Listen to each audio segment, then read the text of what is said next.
Yep, check. 1, 2, 3.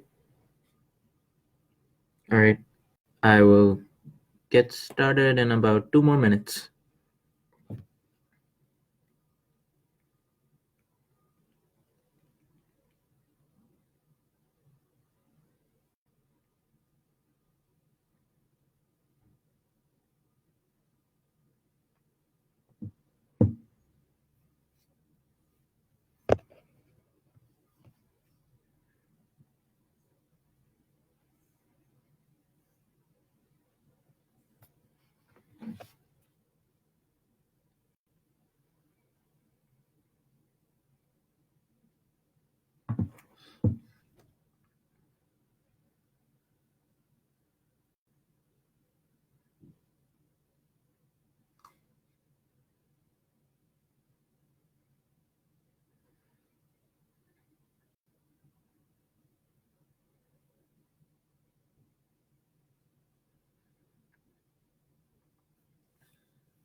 All right, then.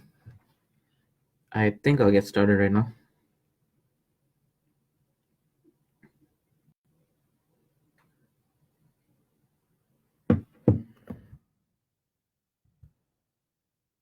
Cool. So, hello, everyone. I'm Sudharshan, and what I'm here to talk about is the projects or the technical projects and how to go about starting on thinking about a project and going towards executing it, and at the end, reporting and getting an abstract done for it. And I guess initially what I intended to talk about was just the abstract part of it. But then from the feedback we got over time, it was more about, hey, how do I think about projects and how do I execute these systematically and make sure that I get things done? So what I intend to do with this presentation is go about talking about the project from end to end and talking about all the different things that could go wrong and may go wrong in the middle and how you tackle those. All right, then. So first, I'll just give you a small introduction about who I am. And this is more, it's not too much of just telling you who I am and what I do. It's more of preparing you for the things I'm going to talk about and to give you a context of where I'm coming from in terms of some examples that I might throw around in the talk and things like that. And another important aspect is that you can contact me, and you can contact me not only about the project or about the scholarship in general. It's more about, hey, if you're interested in this line of work and you want someone who can probably guide you or help you or give you some sort of opinion on, hey, should I do this or not?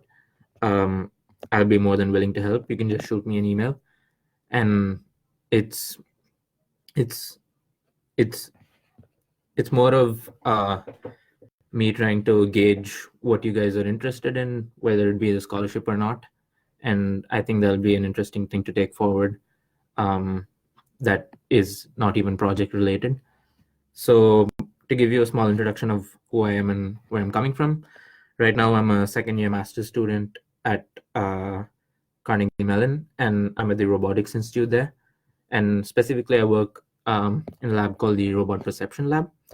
So what I'm primarily interested in is something called simultaneous localization and mapping for robots. And by extension of that, I also work on motion planning for robots. And these are primarily in underwater domains. So we have a testing facility for these robots. And what I've also worked on in the past is through internships and other things are state estimation for lunar rovers here at CMU again. And I've also worked on a project on visual understanding back when I was an undergrad and I was interning in IISc. So more of a context on why I'm possibly a mentor here is because I majored in instrumentation and control at NIT from 2013 to 17, and a lot of what I did in NIT sort of set a foundation for what I'm interested in and what I want to work towards. So I hope that I would be able to give back at least some of that to you guys watching today. So first of all, an interesting thing we did for this seminar here is trying to figure out what people want to get out of it. I just don't want to talk into void. I want to make sure that what I say is relevant to you guys. So we kind of did a pre-survey for you guys, and thanks for filling that up. So the takeaways from this is basically a good portion of you have not completed the project yet, which is totally fine. And there are people who have an initial draft of the abstract. There are people that have not started writing their abstract. And I intend to hit all of these people with some advice and some things off the top of my head. And in terms of what you guys are actually interested in knowing about, so a lot of people, a majority of you want to know about how to actually execute these projects and to work towards getting a final system out. And some of you are interested in knowing about how to select projects. So I'm going to talk about that as well. And last but not least, it's writing the abstract, which is an important part. And there's some things that I could probably mention about that. So in this entire talk, I'll go through the entire pipeline from how you select the project to execute and you report. So if you could think about it, there are like 3 different parts of this talk right here. And I'll also address some of the questions that you guys actually posted in the form. Thanks for those. And at the end, I'll have a bit of a Q&A on the thing. So one caveat here is this talk isn't just about the scholarship or the project for the scholarship. Of course, it applies to that, but it can also extend to things that whenever you have a research project or a project with a large number of things that could go wrong, or you have a collaborative project, it's good to have a systematic workflow and a way you think about these things. And these can apply to technical projects, to things even beyond that. So that's where I'm trying to get with this talk. So firstly, how do you select a project? And this could be one of the hardest parts of the project, depending upon how clear you are on what you want to do. So I've roughly tried to divide it into 3 main aspects. And this is something that I try to do through the talk, where I try to basically break down the idea into 3 things that you need to try to address. And the fact of the matter is, trying to select a project, especially at the position you guys are in right now, can be hard, because I don't know about you guys, but when I was in a similar position in my undergrad, I wasn't really clear cut about what I was exactly interested in, and that is natural. No one gets into undergrad and has a clear idea of what they're going to do. And the good thing is things like these kind of help you decide where exactly you want to be. It's basically trial and error where you do these things and you realize, oh, okay, I'm probably not good at this, and it's probably not something I'm interested in. And then you try something else. And then if that works, well, you say, okay, can I do something similar to this and see if that clicks as well? And that's sort of how you figure out what you're interested in. And it's basically trial and error. So the first aspect is interest, what you're actually interested in. And as I already kind of mentioned, it's natural that you guys don't have a clear sense of what you want to do. Well, a way I think about it is you can try to you can you can put a list of options in front of you on things that you would like to do, and over a period of time you sort of cross out things or you like underline things, and these can be from courses you take in college. These can be from interactions you have with people. These can be from these projects that you do, and it it's sort of like all of these um, you kind of get an understanding of what you're interested in general from all these, from the years of your undergrad, and that gives you an idea. But I kind of digressed there. That was more of a higher level idea. So in terms of the immediate, okay, I have this scholarship, I need to do a project, so what do I do it on? And to that I would say, if you have an inkling of an idea of something that you're interested in, you should just go for it. It's more of you could spend forever trying to think of things that you probably are interested in, but it's only when you get down to doing it do you realize um, whether you like it or not. So my advice in general would be just to take a leap on what you think you want to do. So the second aspect is relevance. So this applies lesser to the project that you guys have for the scholarship, but it's more about, if you pick a topic, what has already been done in that topic, and in the grand scheme of things, where does this fit? Are you trying to just reinvent the wheel in terms of doing something that's already been done by many people before, or are you trying to do the same thing but through a different approach, which is also acceptable, in terms of maybe something that's more in a technical sense, maybe something that's more energy efficient, or maybe something that's more optimized.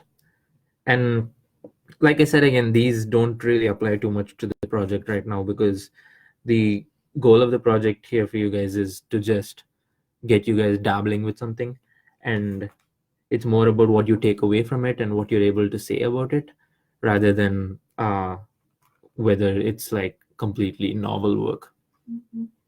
So the last one, and this is something that I think is the Achilles heel of most projects that I've been a part of, is achievability. It's the fact that you have, okay, you're interested in something and you find out where it fits in the grand scheme of things, and then you kind of set a very grand goal of what you want to do, without taking into account the fact that these projects have timelines and these projects have deadlines, and you'd want to do something that you get an end result out of. You can't just proclaim that you're going to do something grand and end up doing something that is a quarter of that. So it's good to temper your expectations with a sense of reality, and a sense of, okay, I have, say, 3 months, and how much can I do in these 3 months? And what can I get done in each of these months? And I'll talk about how to actually structure your execution in terms of that. But it's a good idea to have achievability in the picture, and it's something that most people, as you do different projects and courses and things like that, you kind of realize that sometimes you set your expectations too high. All right. So some things that you can do at this phase when you're thinking about a project and to supplement these three different things that I talked about previously. One of them is, it might sound stupid to just say this, but it's talking to people. When you're trying to brainstorm an idea, and it's more of you're thinking to yourself and you're stuck in a rut, because as much as you read and as much as you try to dissect a problem, it's good to have a third person's opinion. And these opinions can be divided into two things. One could be opinions from experts, and I use the word expert very loosely. Experts could be people in the same branch as you. If you're doing electrical engineering, anyone who is also doing electrical engineering can be termed as an expert. And what these people do is, you throw an idea around, you say, hey, this is the idea I got right now. And they kind of tell you, well, hey, you're wrong, you can't do that. There's this flaw over here. Or they say, okay, that's a great idea. And they might even offer to help. And it sort of, what it does is it's more of a, firstly, it's a sanity check. It makes sure that you got everything right in terms of the theory behind the entire idea, and it's good to talk to people who are from a similar background to you on these. So a second sort of opinion is an outsider's opinion, and I think these are very valuable as well, because there might be this there's this thing that happens when you're very restricted to your own line of work or your own project, that you forget to realize the grander scheme of things, or where these apply to in the real world. And for example, you could do a very niche project that has zero applicability in the real world, and you need someone who isn't really in your line of work to point this out to you. So for example, you go, if you're from an electrical engineering background and you go to a mechanical engineer and you say, hey, this is a neat idea, and he'll be like, yeah, I don't really understand the theory behind how you did this, but why exactly is this useful? So, or like, where can you use this in the real world, or can you use this to um supplement a project of mine which I have, which does this? And what these things do is they kind of give you an idea of where this fits in to the real world and applicability. And it's good to have a project that is generally used in the real world. So second idea is to do background reading. And this is something that is very overlooked by people, because to be frank, it's a lot of work. But this work is necessary work. It's necessary dry work that you have to do to set a foundation for any project. And it's to basically know, hey, what have people done that are similar to this? If you're working on a project, and if you're working on a digital signal processing project and you want to see what other people have done, it's good to know, because it'll firstly, it'll save you time. You don't have to end up doing things that people have already done, and you could probably try to reuse some of the code bases that they have set up. And secondly, it gives you a sense of it gives you some sort of theoretical primer on what you're getting into. And some people try to skip this whole step and go straight into implementing, and then they kind of have to go back and read things, and then they go forward, and it uh, it kind of sets back the entire project over the whole span. So an idea that, and an important thing is that you should know when to stop doing your background reading.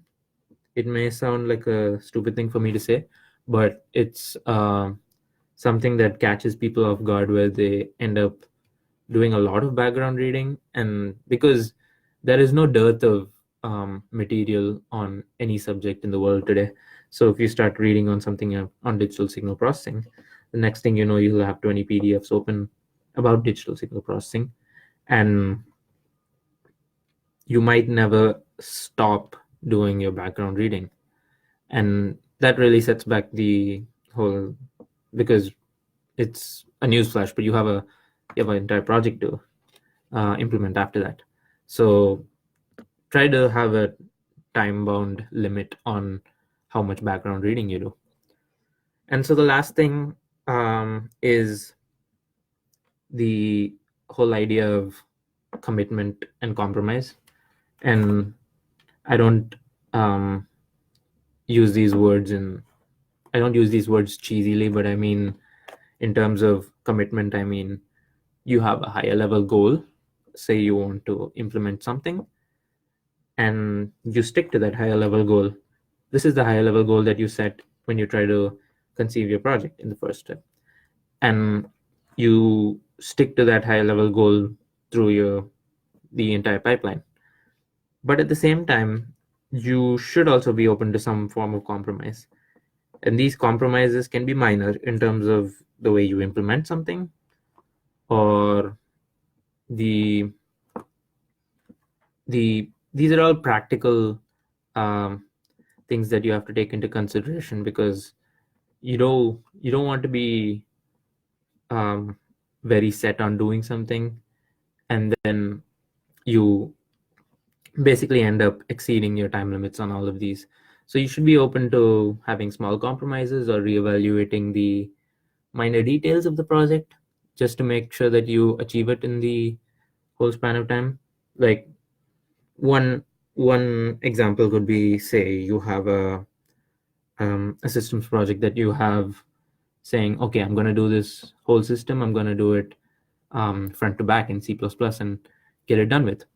But then you realize that thinking about this whole thing kind of set you back a bit.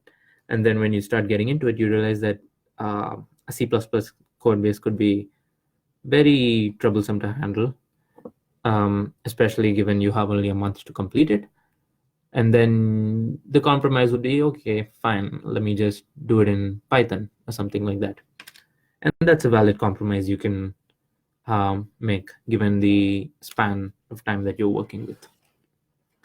So these are some things that I had in mind when you're talking about conceiving your project. Now, so the second aspect is project execution. And this is something, at least from the survey forms, I see that you are all pretty interested in. And it's basically saying, how do you take this idea that you've conceived, this idea that's just in your head right now, and make it something tangible? And how do you do that in a systematic fashion? And these can kind of get to people because at the end of the day, you have deadlines, and it's not just you learning something, but it's also you trying to present something or get something out by this deadline. And to have a good workflow for that is essential, I would think. So my first, I mean, it's common sense, but it's basically that you should have a game plan for this, and you shouldn't just say wing it. So the first thing is to have a project timeline, and I'll give you an example for this shortly. And this timeline, basically, what you have to do is you have to divide the project into measurable subtasks. And by subtasks, I mean small portions of the project that you want to get done that they're just pieces of a puzzle that when you put together, it's your project. And these subtasks could be divided, say, like if you're doing an electrical systems project, it could be, say, hardware is a subtask. And in hardware, there are so many things such as acquiring components, soldering, things like those. And then on the flip side of things, there could also be a significant programming portion to this. For example, if you use like an Arduino or something, there would be a software component. So that could be a subtask too. So these are, and by measurable subtasks, I mean, hey, I want this this portion done and ready by this time. And these are things that you can look at and say, okay, I have it done. They're not just ideas saying get a good idea of this or get a good sense of this in this period of time. These are things that when you look at, you know they're done. And a piece of advice I have for this is that you should be liberal about your project timeline. And I say this because there are going to be hitches on the way. There's never basically, if your project is smooth sailing, it could either be you're incredibly efficient or you've got something terribly wrong with it. Because the whole idea is there are going to be a few bumps on the way, and you need to account for those by having these buffers in your timeline. And these could be just being liberal. Say you can get the hardware and soldering done in 3 days, but you put the timeline to 5 days just to take into consideration all these things. And another aspect is that a timeline isn't just independent. It's like you have a project, but you also have a whole life. So it's not just the project, it's so many other things, your courses and all other activities that you have around that. And you need to have a timeline that sort of says, hey, this can be achieved. And a thing I'd like to get into about having this timeline is the second point, is where you reevaluate this over time. As it's sort of like feedback, where as you're doing your project, you sort of realize, hey, even these days that I've given in liberally aren't good enough, and I'll have to compromise on some section of the project. So you sort of go back to the project timeline. And by this, I could mean literally, if you have a table that's your project timeline, you go back to that and you change the dates to that. And you change the goals, maybe even, just to make sure that you have a sense of reality about getting this project done. And the last thing is documentation. And this is important because it's easy when you have, if you have a task that has theoretically, say, 3 subtasks, and you want to document them all at the end. It's more of mental inertia where you have to go back to this task that you did in the first step and then put ideas from that into your documentation at the end, and then from the second, and then from the third. Whereas if you document at every sub-step, you don't have to basically refresh your memory about things that you did before. And these sort of flow systematically over time. So when you have documentation ready at each sub-step, at the end, all you have to do is just put them together, and that saves you time. And it helps basically mentally segmenting the project into different parts. So this is an idea of a game plan I have. So I wanted to give an example of something that I kind of did previously as a course project in CMU. And I was thinking of examples to give on this, and I just realized, okay, might as well just pull up something that I had before and use it here. So the context of this is, this was a machine learning course project we had, and what we wanted to do was this. It sounded like a wacky idea at first, but it was basically we wanted to train a deep network to beat humans at GeoGuessr.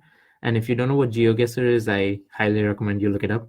It's a small aside from this, but it's basically a game where you're basically dropped in Google Street View at any position in the world, and you have to look around and see things and kind of then drop a pin on the map saying, okay, I think I'm in this part of the world, and you get points for how close you are. So this project was basically trying to game that system and make a computer beat humans on it. And it worked out pretty well. But that's an aside. What I wanted to talk about was the actual game plan that I had set up for it. So as you can see, each of these tasks are they're all realizable subtasks in terms of, if, for example, you take the first one, it says get the Google Street View API working, and then download a small data set from using said API. And these are things that you can, and there's a date, say March 30th, on which you want to get that done. So these are things that when you get it done, you realize, oh, okay, this task is done. And then you put a check on it, and then you move to the next one. And the next one is to construct, say, a toy example from these, and then get some very initial results.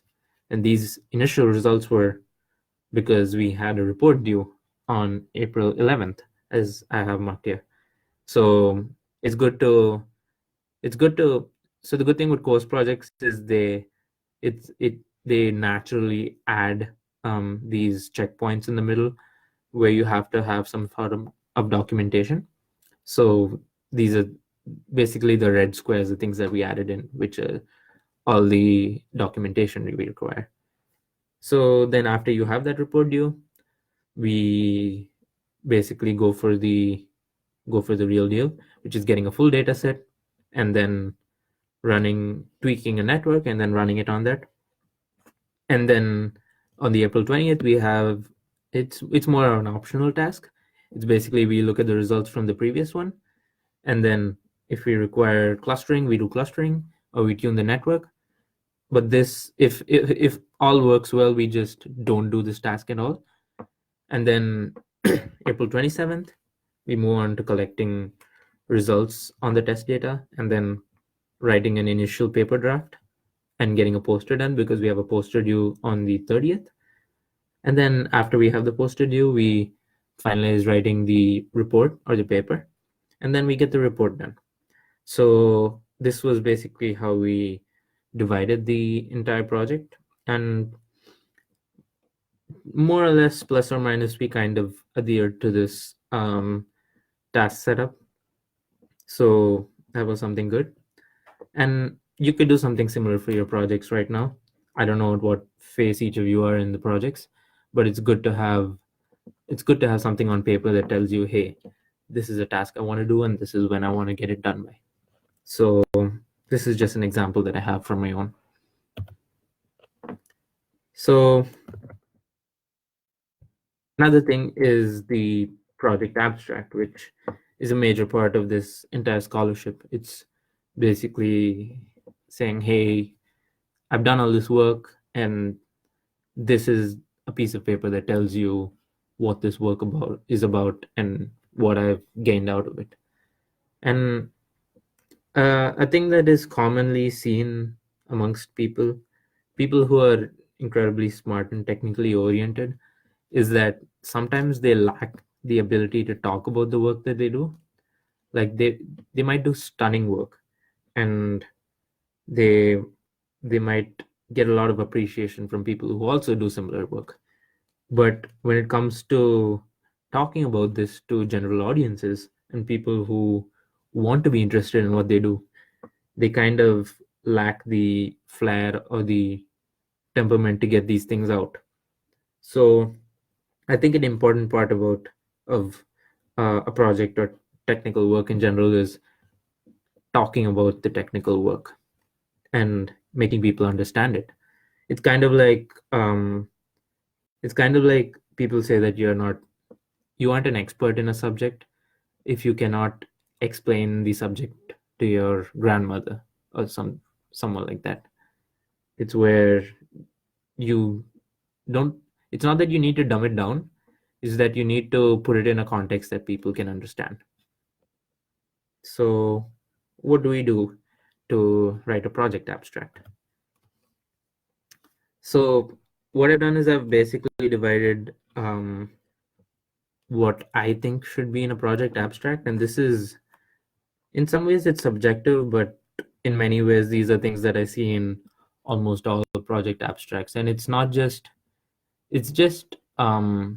it's not just project technical projects in general. It's more of structure of thought, or how you'd want to talk about something, and this flow of thought. And this can apply to a lot of things. Like um it's not just project abstracts. It could be your any statements of purpose or statements of motivation that you write for fellowships, scholarships, college applications. All of these have certain questions that need to be answered, and a certain flow to this, um, on how you get these answered. Otherwise, it doesn't make sense to the person who's reading it. It might be incoherent. So let's dive into what I think a project abstract should have. So, and I'll give you multiple examples for this afterwards.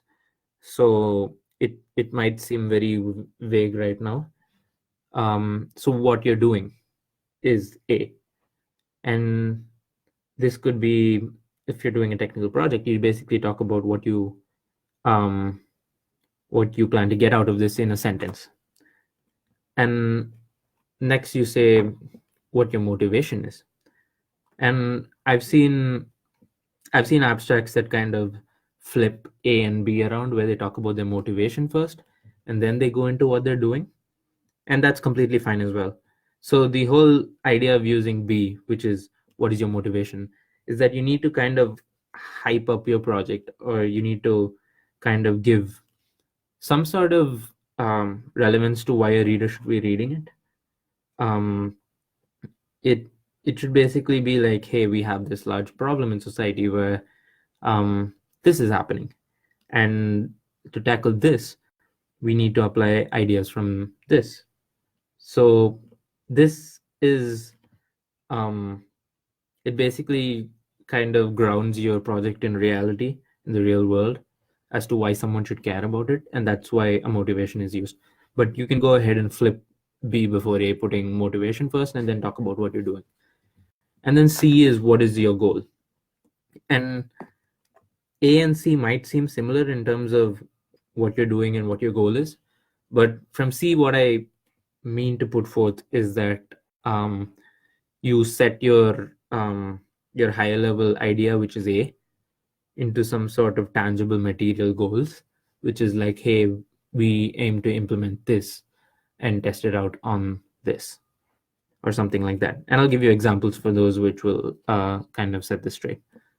And next, what have other people already done? And this is more of in academia and research, and it's less applicable to the projects in general. It's because the projects are mainly for you to, like I said, dabble around and see what you're interested in and try to get something nice out of it. It doesn't have to necessarily be things that people have not already done before. And so, yeah, you could kind of ignore the D point basically. And so we move on to E, which is how you're doing it. And by this, I mean you go into the nitty gritty details of what methods or what techniques you're using to get a result out. And F is basically, what are your results? So you've done all of these, and you need to basically say, from all of these experiments, we get so and so out of it, kind of confirming our assumptions on this. And here, it's good to have empirical evidence about something. It's good to have numbers. It's good to have stats. But like I said, a lot of the advice I'm giving right now kind of applies to projects and technical work in general. And it doesn't have to be about this project, because this project you could get through this project without any sort of empirical standing on what your project does. because as long as you get it to work, and as long as you learn something, and as long as you kind of understand things that you're interested in, you can talk about in, say, a scholarship interview, that's more than sufficient. And so the last thing is G, which is, what do these results mean? And by that I mean, you got all these results, it works great, or maybe it doesn't work as great, or maybe it is completely wrong in terms of the assumptions you make. So what do these mean in the grand scheme of things? So this goes back to more of B, which is your motivation, and about how these results fit into your motivation. And I'll give you an example for that when we get to it. So these might sound pretty vague, but let me go back to the example that I gave before, which was my machine learning course project, which is basically gaming GeoGuessr. And what I did was I looked at the abstract I wrote for that, and I basically tried to subdivide the abstract into all these points that we have here. And I've even listed down the points here on this slide for you to look at.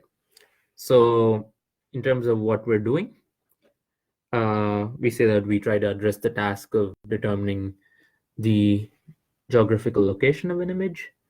And so that one sentence should be sufficient to say what you're doing. Oh, and a major asterisk here is the abstract I'm showing you right now is an abstract for a paper. And this is, these abstracts are typically short. And the abstracts that you guys would be expected to generate would be one-page abstracts.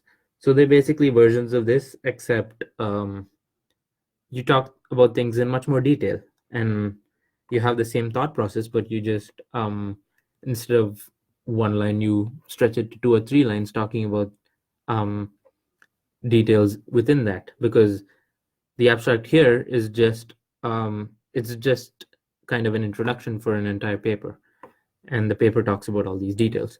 So in your abstract, you try to condense your project into these subpoints, which I have here. But for the sake of an example, I'm going to continue with this. So then you go on to what your motivation is, which is B. So in B, we say our motivation was basically playing GeoGuessr, and we want to test a computer's ability of trying to replicate the sense that a human has in using these basically geographical and man-made features to try to predict where they are. And that's our motivation. And then C is what the goal is. And then the goal, we say that we want to frame this as a classification problem, and we want to predict the most probable states or locations in the United States where a given image was taken based on these. So that's a tangible goal that you have right there. So D is, like I said, it's not entirely necessary, but for the sake of this project, is where we talk about what people have already done. And what we talk about is that people have already used large unfiltered data sets to try to get towards this, but we want to do a much more principled way, which is taking a smaller data set, but a much more curated data set for this. So that's basically what D is, and why our methods are different from others. And so then we move on to E, which is how we're going about this, which is just the basically the methods and techniques we use. And here we talk about a network architecture that we're going to use, and then how we're going to use it.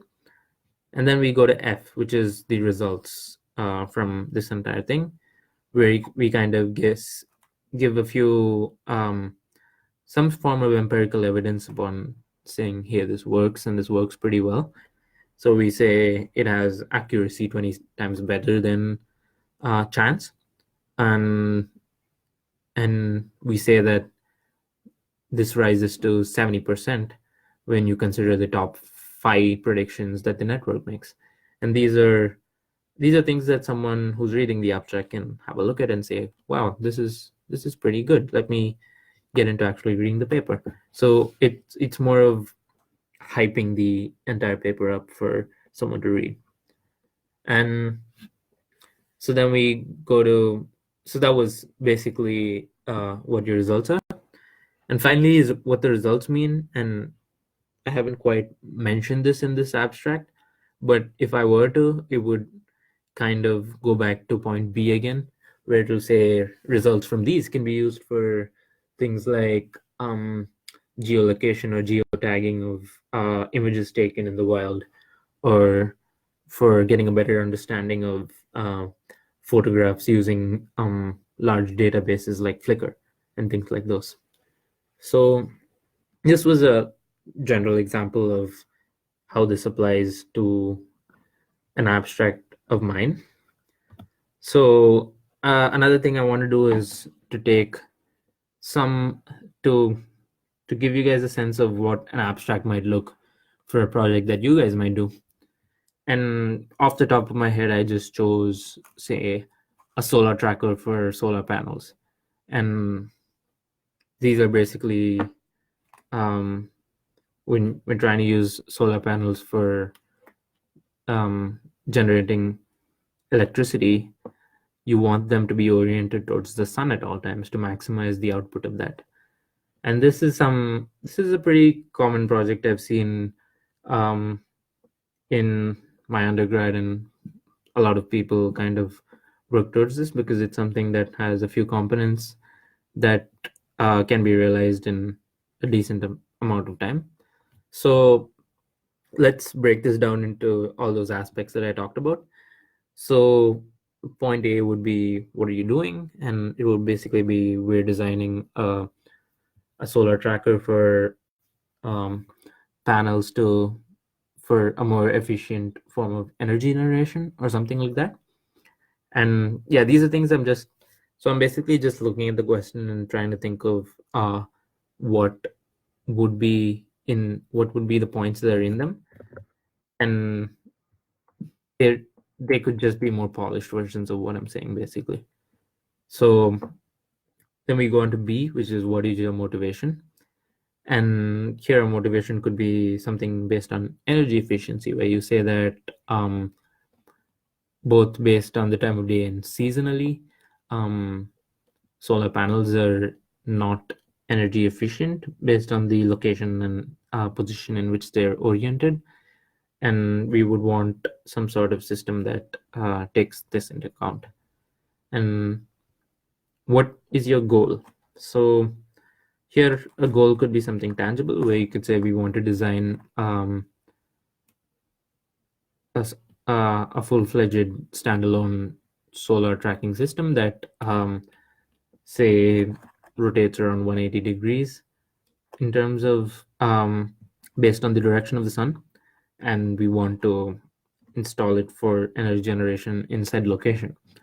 So that would be a goal. And then you move on to D, which is, what have people already done? And I'm going to ignore that for this because, again, this is just a small project, and it's nothing. It's nowhere near research material, so you don't really need to talk about that. So then we move on to how we're doing this, or how we're planning to implement it. And here you get into all the fine details about what you're using. For example, if you're doing solar tracking, you would want LDRs, or light dependent resistors, and you'd want an entire circuit around those. You'd want a servo motor, for example, to actuate this entire setup. And at the end, you'd want something to basically bridge the connection between the LDRs and the servo motors, would be a microcontroller. And you could use something like an Arduino. And you basically say, these are the components I'm using, and these are the ways they're going to communicate. And this is like, the servo motors actuate the solar panels, and the panels generate electricity. And So that would be E, and you really need to flesh out point E. And then you move on to point F, which is what are your results. And here you say a good idea, for example, could be to say we deployed this solar panel with and without actuation. So without actuation would just be a normal solar panel oriented in an arbitrary direction. And then you kind of compare the energy generation between them. And these are hard numbers that you can't really dispute. So, and obviously, if you have a solar tracker, your energy efficiency is going to be better and you're going to get um, much more of an output from these. And you can kind of say, so with solar tracking, we get much better energy efficiency, and these are the numbers for that. And then you put down a number. So what do these results mean? Again, it goes back to point B, where you say we get much more efficient generation of energy for households, for companies, for large solar farms, and things like those. And these are incredibly imperative given the entire push that the world is making to go towards renewable sources of energy. And that would basically tie down to your motivation and kind of it's sort of a closer for the entire abstract, and it gives the reader a good sense of closure. So yeah, so was an example that I was just thinking off the top of my head for, and you could get a pretty good abstract out of just addressing these points. So some other things that I didn't quite know where to put in, but I really want to hit out in terms of bullet points are a few aspects that are often overlooked, and these could be at any stage of the project. They're not necessarily so there are three stages basically: conceiving the project or thinking about the project, executing the project, and then writing the abstract and documenting it. And these can be so these are a few points that can be considered at every stage. So one would be to, and this is pretty important in terms of so if you guys go further in your technical careers and you go towards research, you find things like academic integrity, where you really need to, if there's something that you have used to further your research or to further your work and project, you really need to acknowledge it and talk about it um, in your abstract or any documentation you have. So these are primarily in the form of citations, where you have a paper or a work and you link to it, or you link a citation to it in your abstract. And these are important because for the most part, people who read your abstracts are not idiots in terms of they know things that might be around, and it would be bad. It would look really bad on you if you overlook contributions that people have done and things that you're using without explicitly mentioning that you're using them. And that's why you need to cite and acknowledge your sources. And the next thing you move on to is basically a similar form of citing and acknowledging, except here you cite and acknowledge individuals.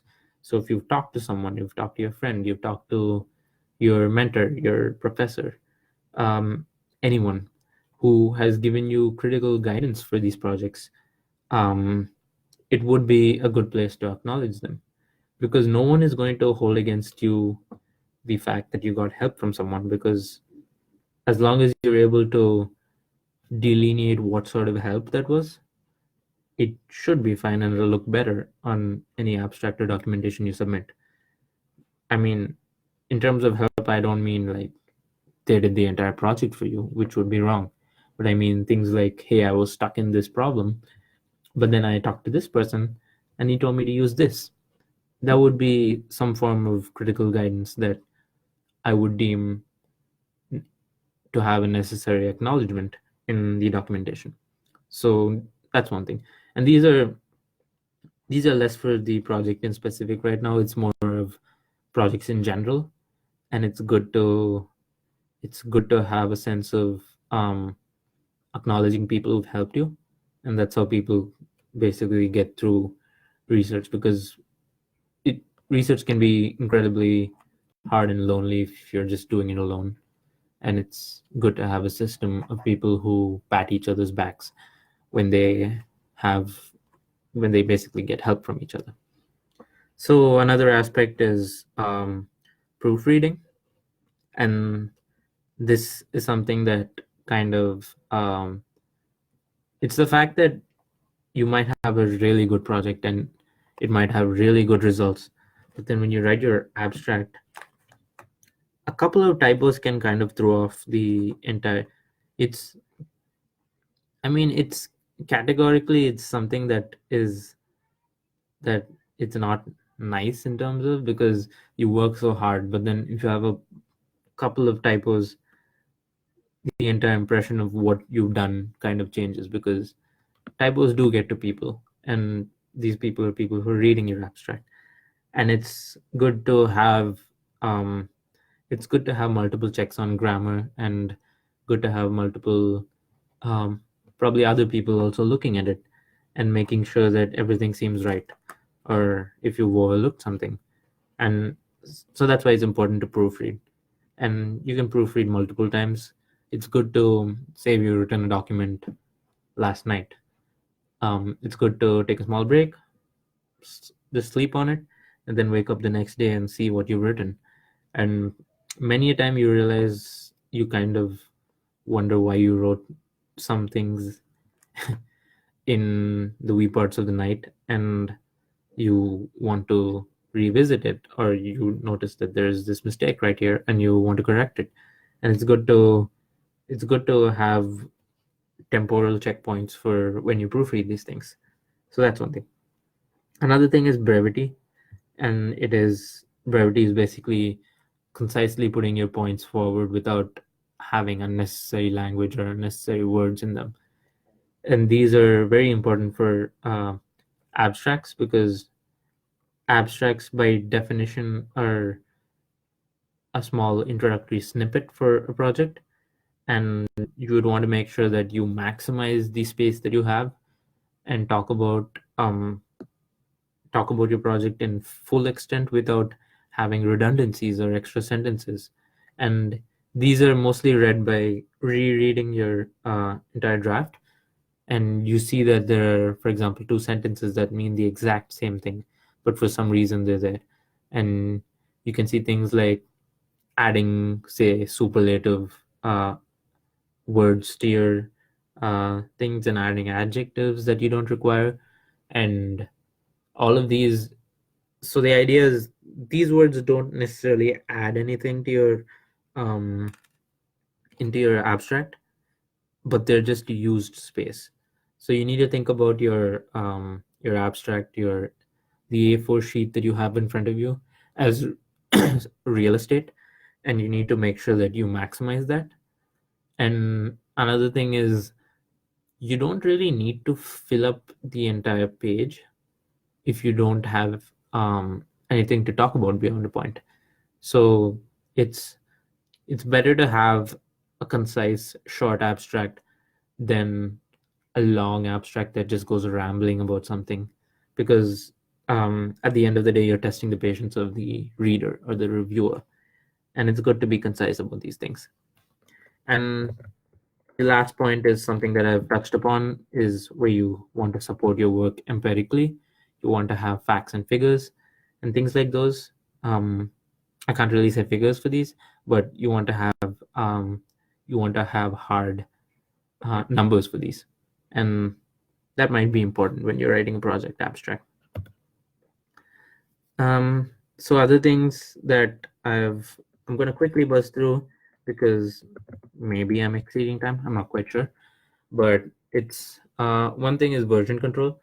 So this is something that I didn't quite think about when I was starting doing these things, which is basically, you want to have some form of, if you're having a code base, you want to make sure that you have this synced up to, say, GitHub or something like that. And it's good to kind of embrace these resources and figure out how they work. Another thing that has got me uh, quite far is having multimedia to supplement my abstracts and things like those, because a video can say far more than what you say in a few words, and it's good to have these in handy as you progress through your undergrad life. And another thing is to say have some form of an elevator pitch ready. For example, if you have an interview uh, for the scholarship where you want to talk about the work, you can't just read out your abstract or list it point by point. You want to concisely talk about this, and you want to hit all the points. So it's good to, these are things that naturally you get over time, but it's good to, for the first time, to actually explicitly sketch this out. And the last thing is, it's good to be cognizant about what you gained from a project.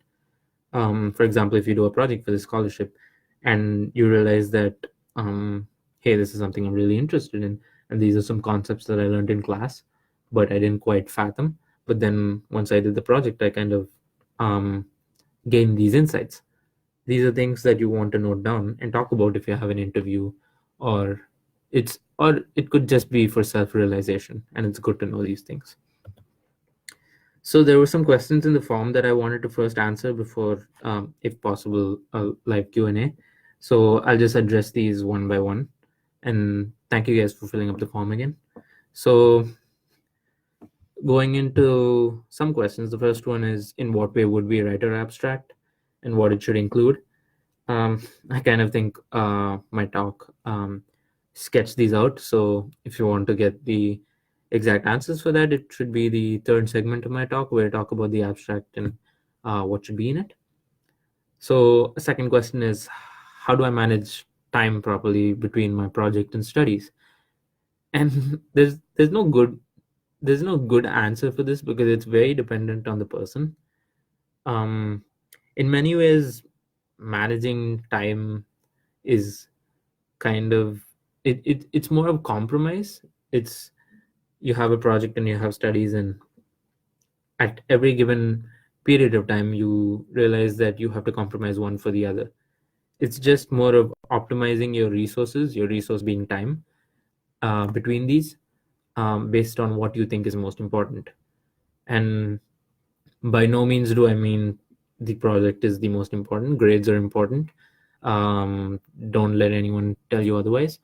But it's a good idea I'd like maybe to suggest is, if you're going into a week, um, you kind of sketch out what you want to do in that week. It's sort of like the project game plan that I talked about, except this is more about life, or the at least the work part of your life, where you sketch out what you want to do in this week, and you sketch out the days you have for those, and you kind of try to stick to that. And you could be as macro as or as micro as you want in these. For example, you could have all these as calendar entries in your calendar, or you could just have, say, a checklist for each day, where you basically check things as you go. Or you could have um, a calendar, except you say you divide it into like the mornings, the afternoons, and the evenings, and you mention things that you do in each part of the day. So that's something that probably would help you manage time. It's not something that I, for example, adhere to exactly. But at the end of the day, there's no such thing as properly managing time for these two. It's more of compromising between them, is what I think.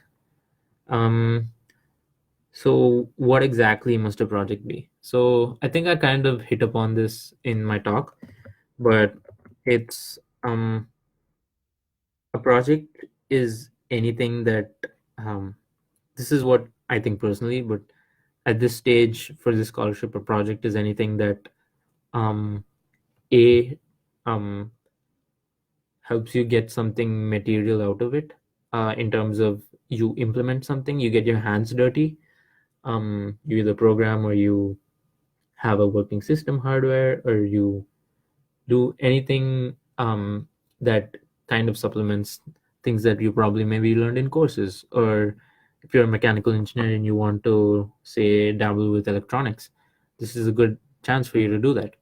And so that would be A, and B would be something that a project is something that gives you a sense of what you are interested in, and it tells you, hey, this is if you're a mechanical engineer who's done electronics right now, and then you realize, hey, this is actually pretty good, and then you kind of want to work towards a bridge between that, something like mechatronics. And these, I would say that if you have some sense of closure from a project that tells you something like this project is an excellent project. And then we have this fairly long question, which is saying that you're interested in various topics in your first year, and then you're not very specific or sure about what exactly you'd want to do because of your limited technical knowledge, and you want to know what you should do for that. And I think I hit upon this as well. It's that no one at this stage would probably, I mean, if they have figured out their life, good for them, but most people at this stage will not exactly know what they want to do. So my only advice for that is to do some form of due diligence to get some ideas, but beyond that, just take a leap and see how things go. And this might work positively for some people. Um, there's no bad outcome from this, is what I think, because you do a project and you realize that, hey, um, I'm really interested in this. I'm going to take this forward. Or the flip side is you realize that you absolutely hate that project. You do digital signal processing and you absolutely hate that. And I I wouldn't hold that against you because a lot of people do think so. So what what you gain out of that is an understanding of your I wouldn't say shortcomings, an understanding of your tastes, and whether it might even be on the large scale of things. Uh, you might not be someone who wants to do technical work. You might want to probably move towards a managerial position or something like that. And these projects will also give you an idea of that. You might not like the project, you might absolutely hate the project, you might hate the scholarship, but you get a sense of who you really are and what you want to do at the end of it. So basically, everyone wins. And then the last question is it necessary to do a working model?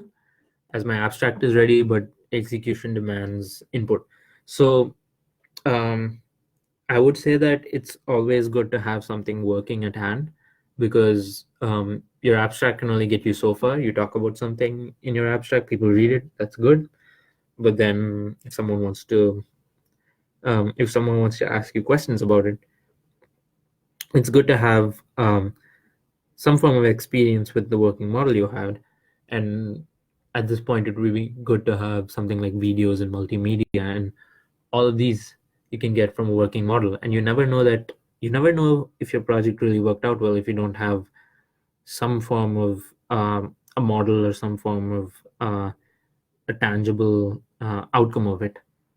And that's what I think. But this, of course, differs from project to project. There are if you're working on a purely algorithmic project, your output wouldn't be a physical working model, but it would be the output of an algorithm, or a visualization per se. And those are deemed as good working models too. So at the end of the day, as long as you have something that merits your the work you put in, and have something that you can talk about, I would say that that is necessary and sufficient. So those were all the questions. And if you have any questions right now, I can just pull up the form. I can wait for a few minutes. If not, of course, I'm always here for you guys to contact me. So I can address any questions you have after this. I guess this video would stay on the website, and I could also probably get my slides out if any of you want to see them afterwards. But I'll wait for a couple of minutes here for questions. And if nothing, you could always just shoot me an email, which is on my, which was on my introductory slide, and I think on the slide after this. But yeah.